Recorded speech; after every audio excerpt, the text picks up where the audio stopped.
ना संघर्ष ना तकलीफ तो क्या मज़ा हो जीने में, ना संघर्ष ना तकलीफ तो क्या मज़ा हो जीने में। बड़े बड़े तूफान थम जाते हैं जब आग लगी हो सीने में, जब आग लगी हो सीने में। नमस्कार दोस्तों, मैं आनंद वर्मा आप सभी का स्वागत करता हूं आपके अपने YouTube चैनल ज्ञान बाजार में। दोस्तों, आज हम बात करने वाले हैं भारतीय संविधान के भाग 4 के बारे में, जिसमें राज्य के नीति निर्देशक तत्व वर्णित है। और यहाँ पे हम जानेंगे कि भाग 4 जिसमें भारत के संविधान के अनुच्छेद 36 से लेकर के 51 तक का वर्णित किया गया है। तो आज हम उसके बारे में पूरा जानकारी प्राप्त करने वाले हैं। जो भारत का संविधान है और ये आयरलैंड के संविधान से लिया गया है। जब भारत का संविधान का निर्माण किया जा रहा था, भारतीय संविधान को लिखा जा रहा था, उस समय राज्य के नीति निर्देशक तत्वों को आयरलैंड के संविधान से लिया गया है। तो यहाँ पे हम बात करने वाले हैं कि राज्य के नीति निर्देशक तत्व क्या है। दोस्तों, आज हम बात करेंगे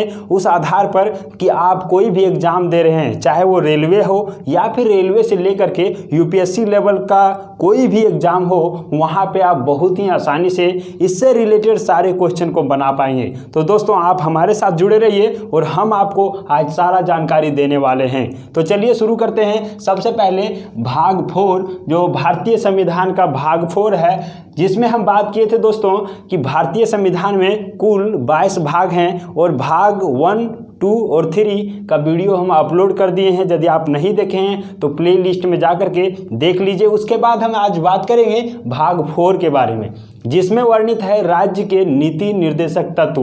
और इस भाग में अनुच्छेद 36 से लेकर के 51 तक का वर्णन किया गया है। दोस्तों, यहाँ पे सबसे पहले ये बात करेंगे कि नीति निर्देशक तत्व क्या है। तो यहाँ देखिए, राज्य के नीति निर्देशक तत्व, इसी से साफ पता चलता है कि नीति निर्देशक मतलब क्या है कि नीति का निर्देशन करने वाला तत्व जो है वो दिया गया है किसको, राज्य को। तो राज्य का जो है नीति निर्देशन मतलब किस आधार पर राज्य में नीति निर्देशित किया जाएगा।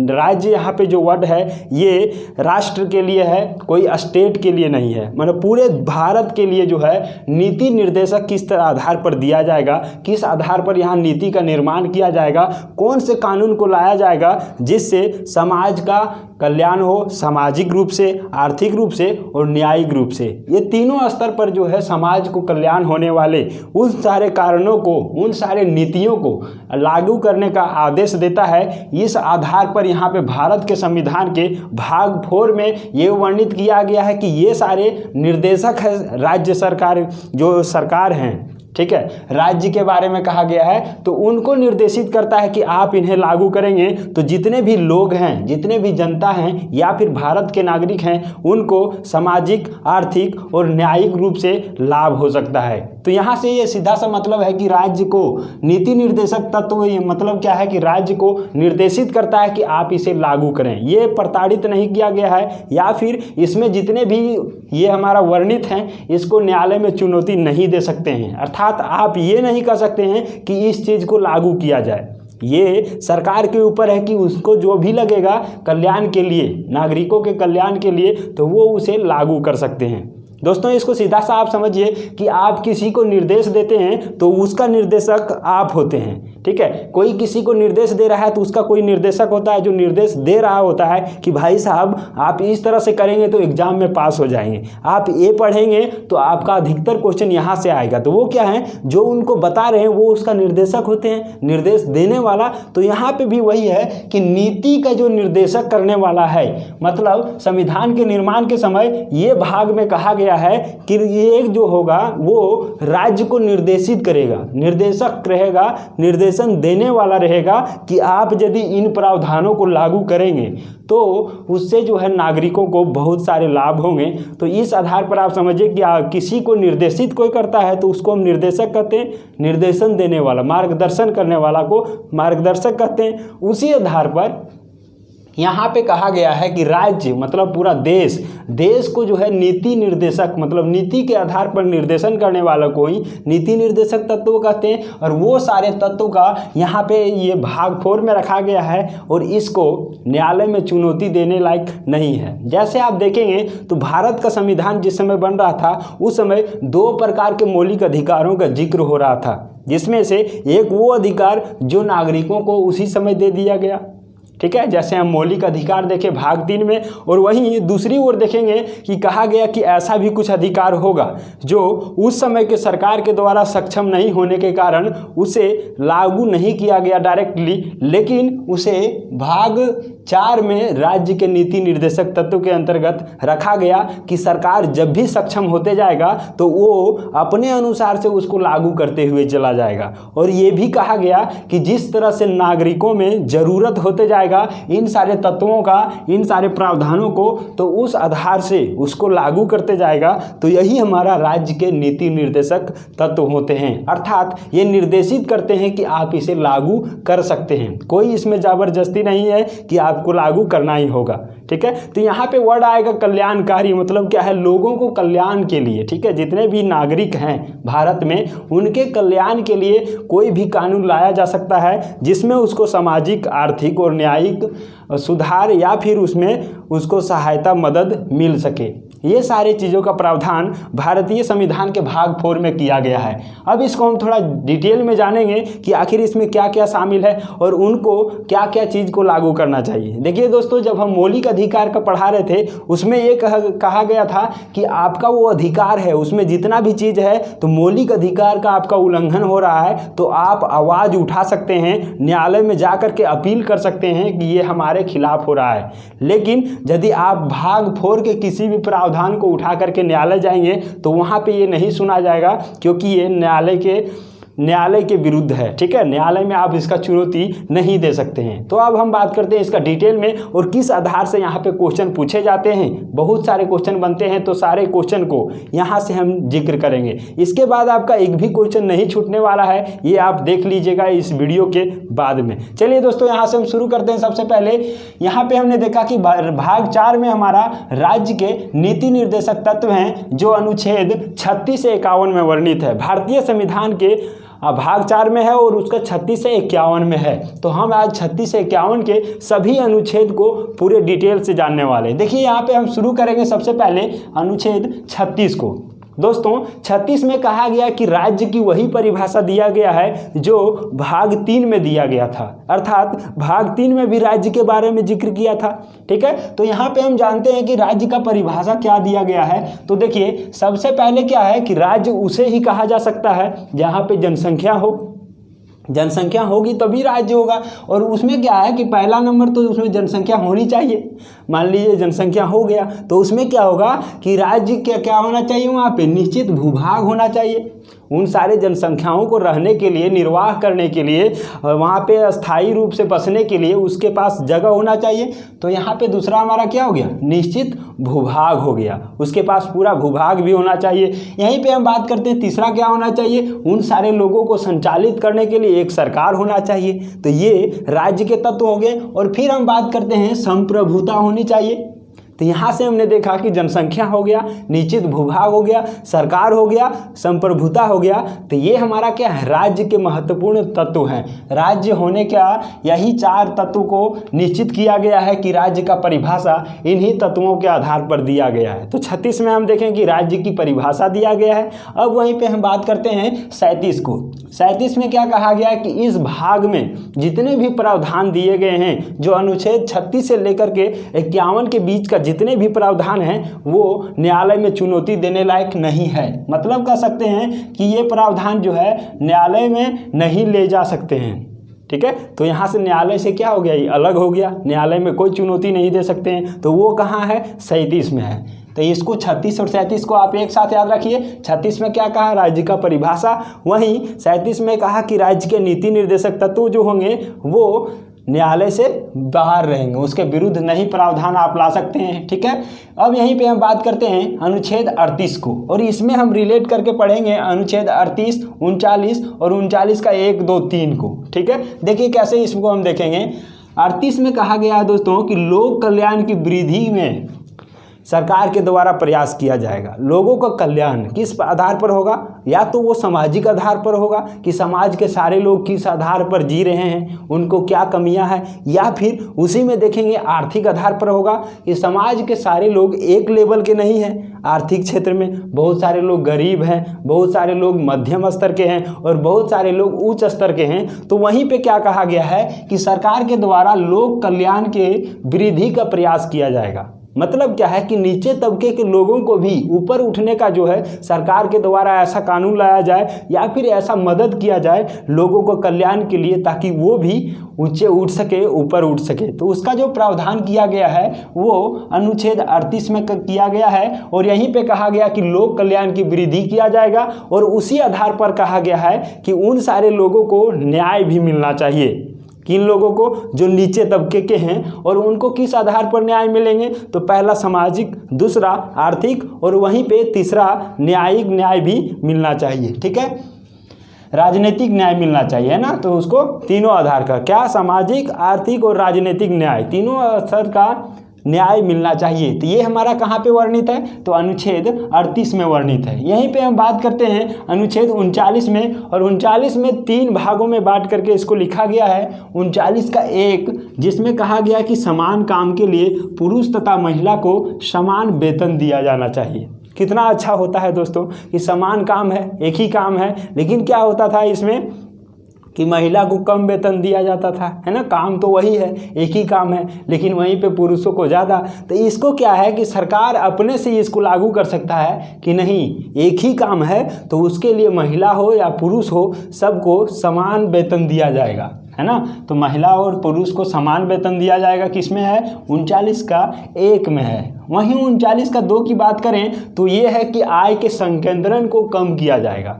ऐसा नहीं है कि जिसके पास पैसा है उसी के पास सारा पैसा चला जाए, जिसके पास नहीं है वो वैसे रहे। तो वो आय के संकेंद्रण को कम किया जाएगा। इसीलिए आरक्षण देकर के नीचे तबके के लोग को ऊपर उठाने का प्रयास कर रहा है कि वो भी जो नीचे स्तर का है वो भी आय के रूप में सक्षम बने, उनके भी पास क्या हो, आय हो। तो इस आधार पर क्या है, इसमें कहा गया है 39 का 2 में कि आय के संकेंद्रण को कम किया जाएगा। ठीक है, यहीं पे हम बात करेंगे दोस्तों की भाग जो है इसका अनुच्छेद 3 में देखेंगे कि धन का समान वितरण का प्रयास किया जाएगा। जो भी पैसा है उसको समान वितरण किया जाएगा। ऐसा नहीं कि किसी को ज़्यादा किसी को कम, है ना। समान आधार पर वितरण किया जाएगा। तो वो हमारा कहाँ पे है? 39 का 3 में है। तो ये हमने यहाँ पे रिलेट किया 38, 39 का 1, 2 और 3। इसमें क्या था? पहला में देखें कि क्या है, उसमें लोक कल्याण किया जाएगा। तो कैसे किया जाएगा? सामाजिक, आर्थिक और राजनीतिक न्याय के आधार पर। वहीं देखें कि लोक कल्याण हो सकता है तभी जब समान वेतन होना चाहिए, किसका? पुरुष का भी और महिला का भी। फिर हमने देखा कि उसका संकेंद्रण भी कम होना चाहिए। देखिए, जब समान वेतन दे दिया तो उसका संकेंद्रण कम होगा कि नहीं? ऐसा होता था पहले, पुरुष को ज़्यादा मिलता था तो उसके पास ज़्यादा पैसा होता था और औरत के पास कम होता था। लेकिन यहीं पे देखेंगे संकेंद्रण को कम किया गया तो सबके पास क्या हो गया? कम हो गया संकेंद्रण, दोनों के पास बराबर हो गया। फिर यहाँ पे देखेंगे समान वितरण किया, दोनों को जब समान देने लगा तो इसका आधार क्या है कि समान हो गया दोनों का, पुरुष को भी उतना ही मिल रहा है और स्त्री को भी उतना ही मिल रहा है। तो इस आधार पर कह सकते हैं कि ये तीनों चारों क्या है, रिलेटेड है। लोक कल्याण किया किस आधार पर? तो समान काम के लिए समान वेतन दिया गया। वहीं पे जब समान वेतन किया तो संकेंद्रण क्या हो गया? कम हो गया। और कम हो गया तो धन का जो है समान वितरण हुआ, तभी ना कम हुआ। तो ये क्या है, चारों रिलेटेड है। तो आपको याद हो गया होगा अनुच्छेद 38, 39 का 1, 39 2 और 39 3, ये हमारा क्लियर हो गया। अब यहाँ पे हम बात करते हैं दोस्तों अनुच्छेद 40 का। और 40 में कहा गया है ग्राम पंचायत के बारे में। तो ग्राम पंचायत, इसका कहा गया है कि ग्राम पंचायत का गठन किया जाएगा। तो देखिए, सबसे पहले क्या था, ये अनुच्छेद 40 में ही वर्णन था। भारत के संविधान में ग्राम पंचायत जो है वो नहीं था, लेकिन इसको न्यायपालिका के द्वारा, इसमें हम देखेंगे दोस्तों कि ये जो है ग्राम पंचायत ये पहले नहीं था, लेकिन वहीं पे अनुसूची 11 में यदि देखेंगे तो उसमें 73वां संविधान संशोधन के द्वारा ग्राम पंचायत को जोड़ा गया है। तो वो क्या देखेंगे, यही वाला है, लेकिन सरकार क्या किए, उसको लागू कर दिए और उसको कानून बना दिए। तो हम देखेंगे अनुसूची 11 में ग्राम पंचायत को जोड़ा गया है। तो यहाँ पे यदि प्रावधान पूछा जाए तो क्या कहेंगे, अनुच्छेद 40 में ग्राम पंचायत के गठन के बारे में चर्चा किया गया है। फिर यहाँ पे हम बात करते हैं 41 का, तो ये हम क्या करेंगे, रिलेट करके याद रखेंगे 41, 42 और 43 में। देखिए कैसे याद रखेंगे। 41 में कहा गया है कि गरीबी, बेरोजगारी और बुढ़ापा तथा असहाय लोग जो होंगे उसकी स्थिति में जो है बचने का प्रयास किया जाएगा। तो बताइए कि गरीबी से कैसे बचा जा सकता है, बेरोजगारी से कैसे बचा जा सकता है, बुढ़ापे से कैसे बचा जा सकता है, इन सारे समस्याओं का जो असहाय हैं उन सारे लोगों को कैसे बचा जा सकता है। तो ये सरकार का दायित्व होता है। और सरकार कैसे इसका निपटारा करेंगे दोस्तों, तो ये क्या होगा कि उनको काम दिया जाए। तो इसमें क्या है, वर्णित है कि काम के बारे में। अब काम दिया जाना चाहिए, तो यहाँ पे देखिए 42 में क्या है कि ये जो हमारा होगा वैसा काम ना हो कि वो कर ही ना पाए, है ना, या फिर वैसा ज़्यादा भी काम नहीं दे दिया जाए, तो उसके लेवल से ही काम दिया जाए। तो ये हमारा किस में हो गया, 42 में। और इसी में कहा गया है मातृत्व हित लाभ, जिसमें कहते हैं प्रसूति सहायता। तो उन लोगों को सहायता भी किया जाना चाहिए, जो बच्चे देने वाले हैं तो उनको भी मदद किया जाना चाहिए। तो ये भी वर्णित कहाँ है, 42 में। यहीं पे बात करते हैं, जब काम भी मिल गया और उनको काम देना चाहिए किस प्रकार का, तो उसके अनुसार का काम देना चाहिए। अब भाई जब उसको उस तरह का काम मिला तो उसमें क्या होना चाहिए, उसके आधार पर वेतन भी होना चाहिए उसका, ठीक है। तो मजदूरी भी उस आधार पर होना चाहिए। ऐसा नहीं कि आप दिन भर काम करवा लिए लेकिन उसको पैसा बहुत कम दिए, तो उसके आधार पर उसका पैसा भी होना चाहिए, मजदूरी भी निश्चित होना चाहिए। अब वो नहीं देते हैं तो क्या होना चाहिए, कोई कुटीर उद्योग होना चाहिए।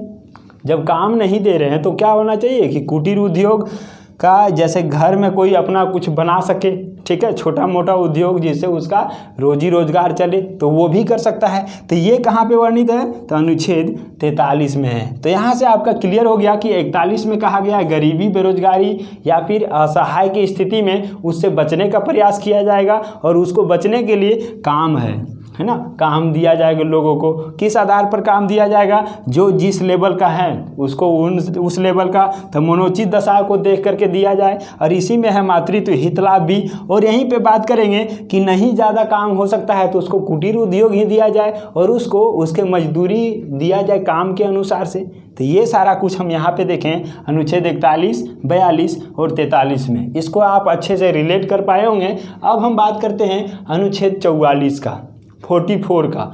देखिए इसमें क्या कहा गया है, इसमें कहा गया है दोस्तों कि भारत के सभी नागरिकों के लिए एक समान नागरिक संहिता होना चाहिए, ठीक है। सिविल, इसमें क्या है, सिविल कोड जो है सेम होना चाहिए, ठीक है। नागरिक संहिता ये जो लागू किया गया है सभी लोगों को साथ में लेकर के चलने के लिए, कि सारे लोग जैसे हो गए, कोई धार्मिक लोग हो गए अलग, तो उसके लिए अलग कानून ना हो, ठीक है, उसके लिए और अलग नहीं हो। जैसे और हो गया, बहुत सारे धर्म के लोग हो गए तो उनके आधार पर अलग अलग नहीं हो, नागरिक संहिता एक समान होना चाहिए। तो उस आधार पर जो है बात किया गया है 44 में। तो यहाँ से आप इसको याद ऐसे रखेंगे कि समान नागरिक संहिता है, तो ये देखिए दोनों क्या है, समान है ना, 44 दोनों क्या है, समान है। तो यहाँ से आप याद रखेंगे अनुच्छेद 44 में समान नागरिक संहिता है। और दोस्तों ये भी याद रखना है कि भारत का एकमात्र राज्य गोवा है जहाँ पे समान नागरिक संहिता है, अर्थात सारे लोगों को लिए एक कानून होगा। ऐसा नहीं कि आप हिंदू है तो आपका अलग, मुस्लिम है तो अलग, इस तरह नहीं है ना। तो यहाँ पे जो भी संबंध है वो सारा कुछ क्या होगा, एक समान नागरिक संहिता है। यहीं पे हम बात करते हैं अनुच्छेद 45 का, और इसमें कहा गया है कि 6 वर्ष से 14 वर्ष के आयु के बालक को निःशुल्क तथा अनिवार्य शिक्षा का प्रावधान किया गया है। दोस्तों ये तो सबसे पहले हमारा अनुच्छेद 45 में ही वर्णित था, लेकिन इसका जो है 86वां संविधान संशोधन 2002 के तहत इसको क्या किया गया, इसको मौलिक अधिकार में ले गया। और मौलिक अधिकार के वीडियो में हम बताए थे कि अनुच्छेद 21 का 1 में इसका जिक्र किया गया है कि ये जो हमारा 6 वर्ष से 14 वर्ष के आयु का जो बच्चा है उसको निःशुल्क तथा अनिवार्य शिक्षा देना, उसको कानून बना दिया गया, एक अधिकार दे दिया गया। तो वो हमारा अनुच्छेद 21 के 1 में चला गया। अब क्या होता है, ये हमारा अनुच्छेद 45 खाली हो जाता है, क्योंकि इसमें पहले था जिक्र किया गया, तो इसको सरकार लागू कर सकता है। अब लागू जब कर दिया तो ये वाला भाग खाली हो गया। तब क्या किया, इसमें जोड़ दिया, उसी समय जोड़ दिया गया कि जिस भी बच्चा का 6 वर्ष नहीं हुआ है, अर्थात 6 वर्ष के कम उम्र के बच्चों का ठीक है। जब तक उसका 6 वर्ष नहीं हो जाता है तब तक के शुरुआती देखभाल कौन करेगा? सरकार के द्वारा करेगा। 6 वर्ष, जब तक शुरुआती 6 वर्ष जो होगा बच्चा से लेकर के 6 वर्ष तक का, तो उसका देखभाल भी सरकार करेगा और उसका शिक्षा का भी व्यवस्था कौन करेगा? सरकार। जैसे आप गांव तरफ देखे होंगे आंगनबाड़ी केंद्र होता है, उसमें क्या होता है? छोटे छोटे बच्चों को पढ़ाने का, वहाँ पे बुलाने का, उसको कुछ प्रोत्साहन देने का काम करता है। तो वो किसका काम है? सरकार का काम है। तो वही इसमें कहा गया है कि जब तक कि उसका 6 वर्ष नहीं हो जाता है तब तक के शुरुआती देखभाल और शिक्षा का व्यवस्था सरकार के द्वारा किया जाएगा। तो ये कहाँ पे है? हमारा अनुच्छेद 45 में है। ठीक है, चलिए यहाँ से हम बात करते हैं अनुच्छेद 46 का, और इसमें कहा गया है कि अनुसूचित जाति, जनजाति एवं कमजोर वर्ग के लिए शिक्षा एवं अर्थ की व्यवस्था कर सरकार के द्वारा किया जाएगा। देखिए ये दोनों एक ही रिलेटेड है। हम 45 में क्या देखेंगे? 6 वर्ष से कम का, लेकिन अब क्या देखेंगे कि अनुसूचित जाति, उसे थोड़ा सा ऊपर जाएंगे, अनुसूचित जाति जनजाति को क्या करना है, या फिर जो कोई कमज़ोर वर्ग है उनको शिक्षा का और अर्थ का जो है उपबंध कराने का काम, व्यवस्था कराने का काम किसका है? सरकार का है। तो ये कहाँ कहा गया है? ये अनुच्छेद 46 में कहा गया है। तो 45 और 46 एक जैसा हो गया। चलिए अब यहीं पे बात करेंगे अनुच्छेद 47 का। तो 47 में कहा गया है कि नागरिकों के पोषाहार, ठीक है, और अन्य जीवन स्तर जो है उसको बढ़ाने का प्रयास किया जाएगा। जैसे पोषाहार, उसको पौष्टिक आहार जैसे है वो सब कुछ बढ़ाने का आधार, जैसे गरीब लोग पौष्टिक आहार नहीं ले पाते हैं, गरीब लोग पौष्टिक आहार नहीं ले पाते हैं, तो उसके लिए क्या करना है? सरकार का ये जिम्मेवारी बनता है कि उन लोगों को भी वो सारा कुछ उपलब्ध कराना। तो ये हम देखेंगे यहाँ पे। और इसी में कहा गया है दोस्तों कि मादक पदार्थ पर रोक लगाया जा सकता है। इसको देखिए बहुत ही आसान तरीके से याद रखेंगे। मादक पदार्थ मतलब क्या हो गया? शराब वगैरह हो गया, या फिर जितने प्रकार के नशीले चीज़ हैं उन सभी पर रोक लगाने का जो है जिम्मेवारी सरकार का है। इस पर आप ये नहीं कह सकते हैं कि आपको लागू करना चाहिए, ये सरकार के जिम्मे में है कि उनको लगे कि ये लागू करना चाहिए तो वो लागू कर सकते हैं। और किसी किसी राज्य में इसको लागू भी किया जा रहा है। जैसे आप बिहार के बारे में जानते होंगे तो वहाँ पे क्या है? शराब बंद। तो यही अनुच्छेद को क्या कर दिया गया? लागू कर दिया गया। ये निर्देशक देता है कि आप इसे लागू कीजिए, जैसे हमने यहाँ पे बताया, निर्देशन दिया तो वो सरकार को लगे तो वो लागू कर सकता है। ठीक है, तो यहाँ पे इसी को लागू करके क्या किया गया? उनको बढ़ावा दिया गया। ठीक है, तो यहाँ से देखें नागरिक का पोषाहार, उसको बढ़ाने का प्रयास किया जाएगा, और वहीं पे मादक पदार्थों पर रोक लगाने का प्रयास किया जाएगा। नेक्स्ट हम देखते हैं अनुच्छेद 48 में। अब यहाँ पे क्या है? इसमें है कि कृषि और पशुपालन को वैज्ञानिक ढंग से या फिर आधुनिक ढंग से बढ़ाने का प्रयास किया जाएगा। इसका मतलब क्या हुआ कि कृषि को भी, जैसे आप मान लीजिए कि शराब बंदी हो गया, शराब बंद हो गया, भाई साहब शराब का बिजनेस करते थे तो क्या हो गया? उसका तो ठप हो गया, अब शराब का बिजनेस होगा नहीं। क्यों? क्योंकि वो बंद हो चुका है। लेकिन अब क्या करेगा वो तो अपना जीवन यापन के लिए कुछ करेगा भाई, तो वो क्या करने लगेंगे? कृषि और पशुपालन। ठीक है, कृषि करने लगे और पशुपालन करने लगे। तब क्या होगा? ये जो है कृषि और पशुपालन, उनको बताया कोई कि भाई साहब ये उस तरह से नहीं है जैसे आप शराब का बिजनेस करते थे, ये क्या है, इसमें वैज्ञानिक तरह से भी करना होगा और आधुनिक ढंग से भी करना होगा। ठीक है, तो यहाँ से क्या याद रखने का सही तरीका आप देख लिए, कृषि तथा पशुपालन को वैज्ञानिक और आधुनिक ढंग से बढ़ाने का प्रयास किया जाएगा। शराब छूट गया, बंद हो गया, तो क्या करेगा? ये करेगा ना। चलिए ये चीज़ हो गया। और इसी में कहा गया है कि दुधारू पशुओं की हत्या पर रोक लगाई जाएगी। ठीक है, तो अभी इसको कैसे याद रखेंगे? देखिए जब शराब बंद हो गया, ठीक है, नशीला चीज़ बंद हो गया, तो क्या होगा? जो हत्या होता था, जानवरों का हत्या होता था, वो क्या हो गया? बंद हो गया, क्योंकि लोग खाने भी छोड़ दिए। खाते कब? जब शराब पीते हैं तो खाते हैं, है ना। तो ये क्या है, आप ऐसे रिलेट कर सकते हैं, है ना। क्या है कि मादक पदार्थ बंद हो गया तो क्या होगा? दुधारू पशुओं की हत्या भी कम हो जाएगा। तो यही कहा गया कि दुधारू पशुओं की हत्या पर भी रोक लगाई जाएगी। ठीक है, यहीं पे हम देखेंगे अनुच्छेद 39 में कहा गया है कि राष्ट्रीय महत्व के घोषित स्मारक और सार्वजनिक स्थल या फिर सार्वजनिक वस्तुओं का जो है संरक्षण का प्रयास किया जाएगा।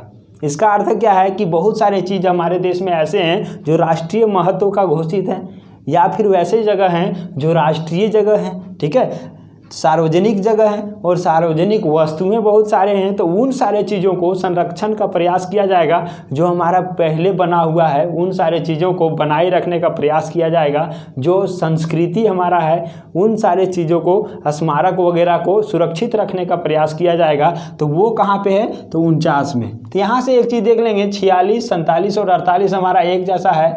47, 48 को हम एक साथ याद रखेंगे। कैसे? देखिए, नागरिकों को पोषाहार देखें हम यहाँ पे, है ना, पोषाहार होगा सभी को अच्छा। जैसे शराब पीना बंद कर दिया क्या होगा? होस्ट पुष्ट रहेगा ना। तो इसी तरह से क्या हो गया? पोषाहार उसको मिलने लगा भाई। अब ये बंद हो गया तो क्या होंगे यहाँ पे? क्या करेंगे वो? शराब का बिजनेस बंद, तो कृषि और पशुपालन करेंगे। किस आधार पर? वैज्ञानिक तथा आधुनिक ढंग से करेंगे। और वहीं पे कहा गया है कि दुधारू पशु की हत्या पर रोक लगाया गया है। और फिर हम बात करेंगे 49 का, तो इसमें देखें कि राष्ट्रीय महत्व और फिर घोषित स्मारक जो हैं, या फिर सार्वजनिक जगह, सार्वजनिक वस्तुओं को क्या करना है? संरक्षण करने का प्रयास सरकार के द्वारा किया जाएगा। फिर हम बात करते हैं 50 का, तो ये बहुत ईजी है। क्या है ये? देखिए, अनुच्छेद 50, ठीक है। इसमें क्या है कि कार्यपालिका तथा न्यायपालिका को क्या है? कार्यपालिका को अलग करना और न्यायपालिका को अलग करना। दोनों को कहा गया है कि कार्यपालिका और न्यायपालिका को अलग किया जाएगा। मतलब दोनों में 50-50 कर दिया जाएगा। जैसे बंटवारा होता है तो क्या करते हैं? 50-50 कर दिए कि नहीं, दोनों का बराबर। तो यहाँ कहा गया है कि कार्यपालिका को और न्यायपालिका को दोनों को 50-50 कर देंगे, ठीक है। तो ये हमारा कार्यपालिका और न्यायपालिका का बंटवारा किस में है? अनुच्छेद 50 में है। 50-50 हो गया दोनों का। चलिए 51 में यहीं पे हम देखेंगे दोस्तों, अंतर्राष्ट्रीय संधि समझौता जो होगा। अब यहाँ पे हमने देख लिया, यहाँ पे इतना चीज़ था, लेकिन यहीं पे हम बात करेंगे थोड़ा सा अनुच्छेद 48 का भी एक और पॉइंट है, जिसको 48A के नाम से जाना जाता है। और इसमें कहा गया है कि पर्यावरण का संरक्षण तथा संवर्धन, और फिर क्या है? वन एवं वन्य जीवों की रक्षा। जो भी जंगल है और जंगली जानवरों हैं उनको रक्षा करने का भी प्रयास कहाँ पे किया जाएगा? तो अनुच्छेद 48 का A में किया जाएगा। तो ये भी हमारा क्या हो गया? यहाँ से क्लियर हो गया। फिर हम यहाँ पे देखेंगे जो अंतिम है 51 का। तो दोस्तों यहाँ से जितना हमने देखा ये सारा कुछ हमारा देश में बदलने वाला था, हमारे देश के लोगों के लिए था, ठीक है, यहाँ के लोगों को कल्याण के लिए था। लेकिन अब क्या करेंगे? थोड़ा सा देश से बाहर के बारे में सोचेंगे। तो देखिए 50 से बाहर गया, 51 आ गया ना। अब इसमें क्या है कि अंतर्राष्ट्रीय संधि समझौता, जो दूसरे देशों के साथ जो संधि समझौता होते हैं अंतर्राष्ट्रीय स्तर के, उनको यहाँ पे रखा गया है कि अंतर्राष्ट्रीय संधि समझौता होगा उसको, या फिर अन्य किसी भी प्रकार के विवाद से सुलझने का सरकार के द्वारा प्रयास किया जाएगा। मतलब क्या है कि हमारे देश से और दूसरे देश के साथ जो भी समझौता होगा उस पर, या फिर कोई ऐसा भी उलझन होगा, जी विवाद होगा, उसको सुलझाने का भी प्रयास किया जाएगा। तो वो कौन करेगा? सरकार करेगा। तो ये हमारा क्या हो गया? अंतर्राष्ट्रीय लेवल का हो गया अनुच्छेद 51। तो यहाँ से हमने क्या देखा कि ये सारा कुछ जो हमारा राज्य के नीति निर्देशक तत्व हैं, जिनको हम चुनौती नहीं दे सकते हैं, या ये लागू कर सकता है या फिर नहीं भी कर सकता है, तो आप इसके पीछे आवाज़ नहीं उठा सकते हैं। तो एक बार हम इन सारी चीज़ों को क्विक रिविजन करते हैं। देखिए दोस्तों, यहाँ पे 36 से 51 में हमने देखा, और 36 में कहा गया कि राज्य का परिभाषा वही दिया गया जो 3 में दिया गया था, अर्थात जनसंख्या होनी चाहिए, उसका निश्चित भूभाग होना चाहिए, सरकार होना चाहिए और संप्रभुता होना चाहिए राज्य के लिए। यहीं पे हम बात करेंगे 37 में कहा गया कि इस भाग में जो भी प्रावधान दिया गया है इसके विरुद्ध आप न्यायालय नहीं जा सकते हैं, न्यायालय में चुनौती नहीं दे सकते हैं। फिर हम बात करते थे 38 को, हम देखे थे 38, 39 को एक साथ रखे थे। यहाँ पे क्या था कि लोक कल्याण के लिए वृद्धि का प्रयास किया जाएगा, और उसमें कौन कौन से कल्याण होंगे? तो सामाजिक स्तर का, आर्थिक स्तर का और राजनीतिक स्तर का कल्याण किया जाएगा। वहीं पे हम देखें अनुच्छेद 39 का 1 में ये समान काम के लिए समान वेतन भी होगा, पुरुष और महिला को दोनों के लिए। यहीं पे 39 का 2 था दोस्तों कि आय के संकेंद्रण को कम किया जाएगा, और फिर 39 के 3 में हम देखे थे कि धन का समान वितरण किया जाएगा। और अनुच्छेद 40 में हम देखे थे कि ग्राम पंचायत का गठन किया जाएगा, जो लागू किया जा चुका है, ठीक है। यहीं से 51-41 का देखेंगे तो ये क्या है, गरीबी, बेरोजगारी और बुढ़ापा तथा असहाय की स्थिति में बचने का प्रयास किया जाएगा और उसके लिए काम भी दिया जाएगा, तो काम यहाँ से मिल गया। और 42 में देखेंगे तो मातृत्व हित लाभ, जिसमें प्रसूति सहायता आता है, और इसी में देखेंगे कि न्याय संगत या फिर मनोचित दशा से उसको काम भी दिया जाएगा। फिर हम बात किए थे 43 में कि काम देगा तो उसका क्या होना चाहिए, उसके आधार से मजदूरी भी होना चाहिए या फिर उसको कोई कुटीर उद्योग वगैरह दिया जाना चाहिए। तो ये हमारा कहाँ हो गया, 43 में। फिर हम बात करते हैं अनुच्छेद 44 में, और इसमें कहा गया है कि समान नागरिक संहिता होना चाहिए जो गोवा राज्य में सिर्फ अभी लागू है। फिर हम बात करते हैं 45 का। 45 में कहा गया था, इसके प्रावधान को हम बोलें कि अनुच्छेद 21 का 1 में ले जा करके रखा गया है। तो ये क्या था कि 6 वर्ष से 14 वर्ष के बच्चा को क्या करना है, सरकार के द्वारा अनिवार्य और निःशुल्क शिक्षा का प्रावधान किया गया है, जो अनुच्छेद 86वां संविधान संशोधन के द्वारा 2002 में इसको जोड़ा गया है। ठीक है, और अभी क्या है इसमें, तो 6 वर्ष से जो नीचे हैं बच्चे, शुरुआती शिक्षा उसका और उसका देख रेख सरकार के द्वारा किया जाएगा। तो ये चीज़ इसमें वर्णित है। यहीं पे हम बात करेंगे कि अनुच्छेद 46 जो है, इसमें कहा गया है कि अनुसूचित जाति, अनुसूचित जनजाति और निम्न वर्ग के लोगों को शिक्षा तथा अर्थ की व्यवस्था सरकार के द्वारा किया जाएगा। फिर हम 47 और 48 को एक साथ देखे थे। 47 में था कि नागरिकों के पोषाहार एवं अन्य जो है जीवन स्तर को बढ़ावा देने का प्रयास, और यहीं पे था कि मादक वस्तुओं की क्या है, ये जो है रोक लगाया जाएगा, जो भी मादक पदार्थ हैं उस पर। और फिर 48 में हमने देखा कि कृषि और फिर पशुपालन को वैज्ञानिक तथा आधुनिक ढंग से करने का प्रयास किया जाएगा, और वहीं पे दुधारू पशुओं की हत्या पर रोक लगाई गई है। और 48 का 1 में हमने देखा था कि पर्यावरण का संरक्षण किया जाएगा, उसका संवर्धन किया जाएगा और वन्य जीवों की रक्षा का भी प्रयास किया जाएगा। तो ये हमारा 48 का 1 हो गया। तो ये हमने एक साथ देखा था। फिर यहाँ पे देखे थे अनुच्छेद 49 में, और इसमें क्या था कि राष्ट्रीय महत्व के घोषित स्मारक जो भी हैं, सार्वजनिक स्थल हैं, सार्वजनिक जगह है, इन सारे चीज़ों का संरक्षण करने का प्रयास सरकार के द्वारा किया जाएगा। इसमें सब में देख रहे होंगे कि सब में है किया जाएगा, है ना, ये किया गया नहीं है क्योंकि ये सब कुछ लागू नहीं है। इसको सरकार जब चाहे तो आवश्यकता अनुसार लागू कर सकता है। यहाँ पे हम देखेंगे 50 में कहा गया है कार्यपालिका और न्यायपालिका को अलग किया जाएगा, मतलब 50-50 कर दिया जाएगा। तो अनुच्छेद 50 यहाँ से आप क्लियर कर लेंगे। फिर यहाँ से 51 देखेंगे, अंतर्राष्ट्रीय संधि समझौता तथा अन्य किसी भी प्रकार का विवाद हो उससे सुलझाने का प्रयास सरकार के द्वारा किया जाएगा। ये अंतर्राष्ट्रीय स्तर का है। तो दोस्तों इस तरह से हमने यहाँ पे संविधान का भाग 4 जो राज्य के नीति निर्देशक तत्व थे और अनुच्छेद 36 से 51 में जिसका वर्णन किया गया था, तो आपको यहाँ से अनुच्छेद 36 से लेकर के 51 तक के सारे अनुच्छेद आपको याद हो गया होगा। तो यदि ये वीडियो अच्छा लगा है तो लाइक कर दीजिएगा और चैनल को सब्सक्राइब कर लीजिएगा, और दोस्तों अपने साथियों के साथ शेयर भी कर दीजिएगा। तो हम आपसे मिलते हैं अगले वीडियो में, तब तक के लिए जय हिंद, वंदे मातरम।